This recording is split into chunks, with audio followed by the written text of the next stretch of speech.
Hello everyone, welcome back to my channel. So to start off this Ice Queen inspired makeup look, I'm first taking the NYX'S Angel Veil Primer and applying this to the perimeter of my little sister's face, and then taking the Professional Primer by Benefit and applying this to the T-zone where it's a little bit more oily. Then I'm taking the Estee Lauder Double Wear Foundation in the shade Desert Beige and applying this all over the face using the exact same foundation brush, but then going over it with a beauty blender to make sure that everything is smooth and seamless. Then I'm mixing the Maybelline Master Concealer with the NYX'S SFX Cream in White to get a really pale color, and then I'm using this to both conceal and highlight under the eyes, chin, and the T-zone.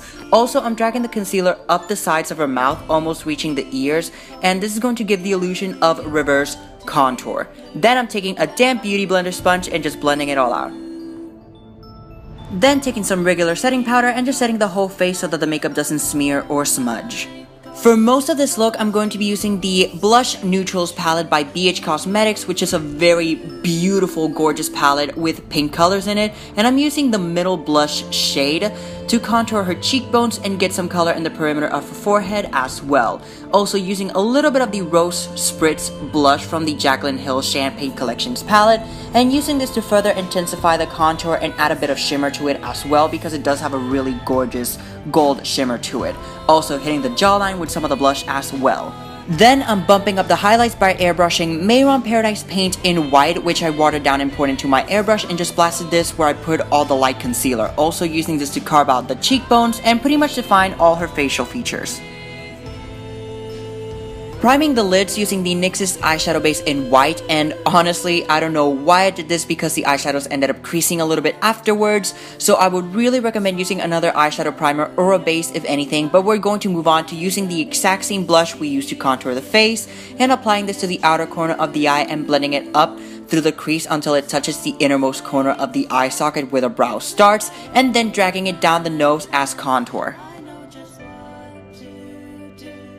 I'm darkening up the outer and inner corner of the eye using a darker plummy shade from the exact same palette, and then adding more color using the shimmery blush from the Jaclyn Hill palette again. Then I'm applying the shimmery white shadow from the NYX'S Art Throb palette, and using my finger for more pigmentation, I'm applying this to the eyelid.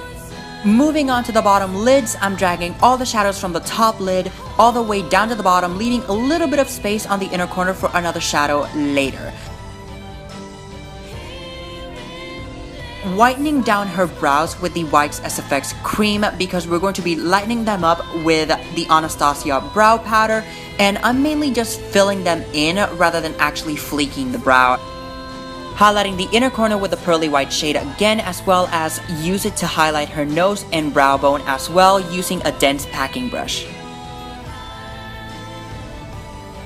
Then using this shade and further enhancing the outer corners by blending both on the upper and lower lid.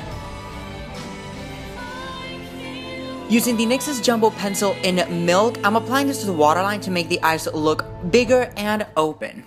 Then using the NYX'S Luna Loose Pigment to highlight the cheekbones, and girl, can we just get some sunglasses cause this highlight is blinding, yes God.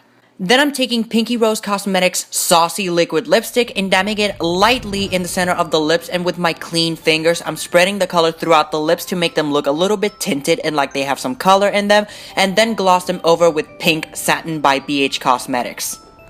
So moving on to the magical and fun stuff, I'm first taking Spirit Gum, which will be the adhesive I'll be using to stick down the snow and glitter, and applying this in a C shape around the eye and going up diagonally towards the hairline. Then I'm taking my fake frost, which is actually little particles of a foam ball that I got at the craft store, and I literally scraped it off until I got all these little chunks of it, and I'm going to start to stick them down to the Spirit Gum. Now, you want to ask your model to lean their head back so that the snow can stick properly to the Spirit Gum.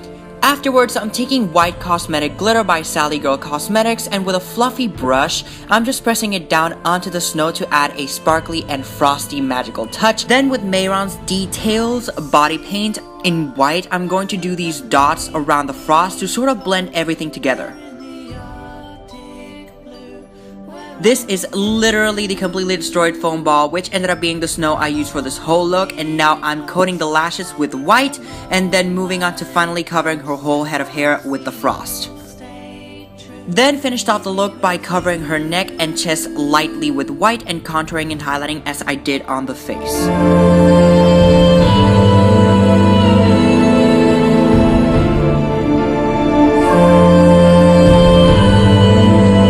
So that is it for this Snow Queen inspired makeup look. I really hope that you all liked this video, and if you did, please make sure to give it a like, comment, and subscribe to my channel.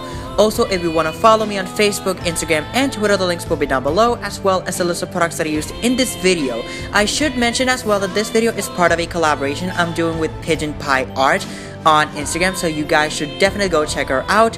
All her links will be down below. So yes, thank you all so much for watching, and until next time, bye!